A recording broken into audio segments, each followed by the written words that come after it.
Në mbrëmjen e sotme do t'jetë Banka Qendrore Amerikane, e cila do të njoftojë vendimarrjen e saj në lidhje me politikat monetare. Gjerësisht investitorët parashikojnë se norma baze e interesit do të mbahet e pandryshuar në nivelin aktual në intervalin nga 3.5 deri në 3.75%, pavarësisht presionit të presidentit amerikan Donald Trump. Njëkohësisht ka pasur edhe disa dhëna ekonomike që janë publikuar në Shtetet e Bashkuara, sigurisht ishte besimi i konsumatorëve që ka rënë nivelin më të ulët në 11 vite e gjysmë gjatë janarit për shkak të shqetësimeve në lidhje me rritjen e kostos së jetesës, por njëkohësisht edhe trazirat që kanë përfshirë disa shtete amerikane.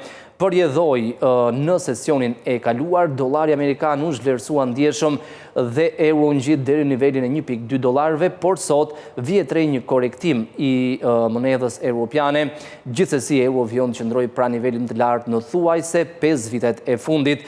Rënja është me 0.41% dhe një euro këmbet me 1.1992 dollar në sesionin e kaluar, madje ju afrua nivelit të 1.21 në raport me monedhën e gjelbërt. Poundi ka rënë me 0.34%, këmbet me 1.3799 dollar, edhe poundi ditën e djeshme u forcua ndjeshëm në raport me monedhën e gjelbërt, u ngjit pra nivelit të 1.39 në raport me dollarin.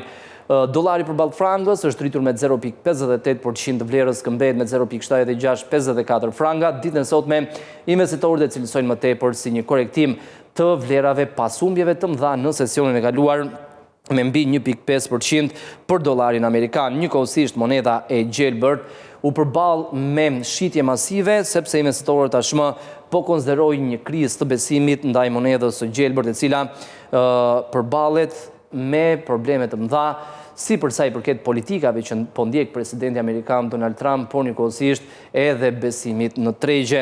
Përjedhoi indeksi që mat ecurinë e monedhës gjelbërt ka prekur nivelin më të ulët në thuajse 4 vitet e fundit, ndërsa në raport me euro, në raport me poundin dhe me jenin, dollari është në rënje akoma më të madhe.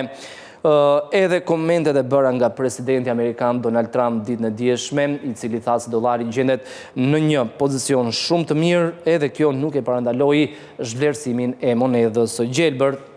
Në ecurinë e monedhave të tjera, dollari australian ka humbur 0.16% të vlerës, këmbet me 0.7 dollar amerikan, ndërsa dollari kanadez është i pandryshuar, këmbet me 0.7365 dollar amerikan, dhe në raport me jenin, dollari është rritur lehtë me 0.28%, mesatarisht këmbet me 152.62 yen.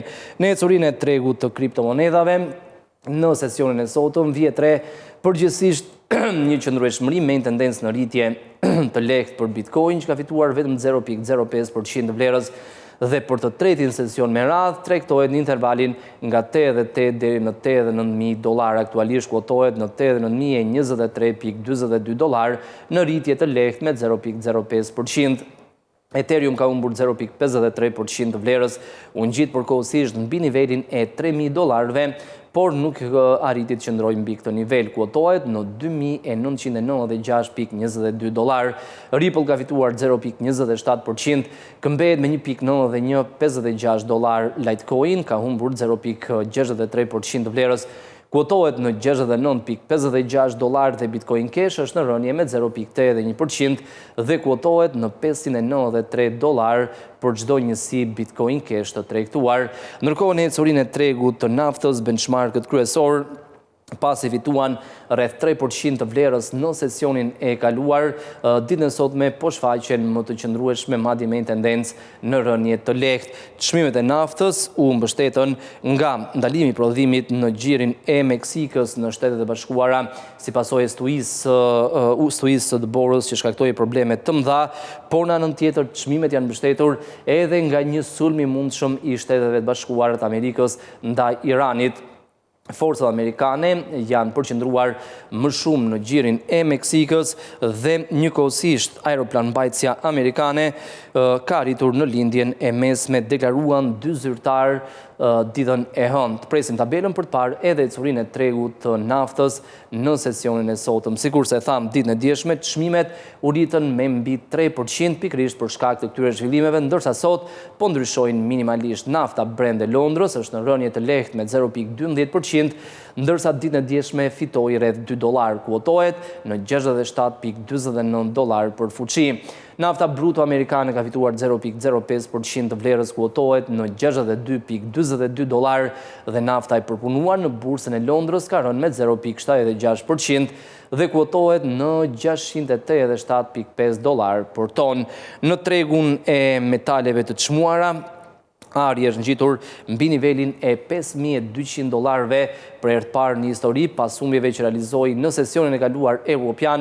Gjatë tregtisë amerikane ju rikthye sërish fitimeve duke fituar rreth 3% të vlerës për shkak të zhvlerësimit të dollarit në nivelin më të ulët në 4 vitet e fundit, por njëkohësisht edhe për shkak të tensioneve të vazhdueshme gjeopolitike mes Shteteve të Bashkuara dhe Bashkimit Evropian në lindjen e mesme, marrëdhënieve mes Shteteve të Bashkuara, Kanadas dhe shumë zhvillime të tjera.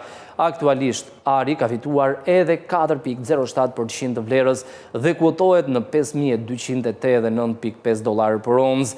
Argjendi në rritje me 7.79%, kuotohet në $114.21 për onzë, duke regjistruar nivel të ri rekord, dhe platini ka fituar 5% të vlerës, kuotohet në $2.664.5 për onzë. Ndërkohë, në ecurin e tregut evropian të aksioneve, shumica e bursave po ndryshojnë minimalisht sepse investitorët presin vendimarrjen e rezervës federale, zhvillimet që kanë të bëjnë në lindjen e mesme, por njëkohësisht presin edhe disa dhëna të tjera që do të publikohen më vonë gjatë ditës së sotme. Janë fokusuar njëkohësisht investitorët edhe tek fitimet 3 mujore të korporatave. FTSE 100 i Londrës dhe DAX i Gjermanisë kanë në lehtë me 0.05 dhe 0.03%, CAC 40 i Parisit dhe indeksi Zuriut CMI kanë humbur 0.53 dhe 0.7% të vlerës. FTSE MIB i Milanos është në rënje të lehtë me 0.04%, ndërsa në ecurin e 3 indekseve kryesore në Wall Street në sesionin e kaluar, vjetre një rënje me 0.83% për Dow Jones, Standard & Poor's 500 dhe Nasdaq janë rritur me 0.91 dhe 0.41% të vlerës. Do të shohim shkurtimisht edhe ecurin e korporatave të listuara në bursën e Frankfurtit në Gjermani, ku Infineon kryeson fitimet në rritje me 6%, Siemens Energy, Continental, Bayer AG dhe Brenntag janë rritur nga 0.24 deri në 1.55% të vlerës.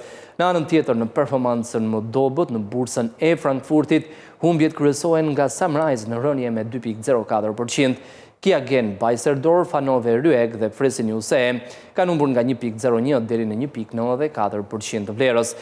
Kjo ishte ecuria e tregjeve deri në këto momente.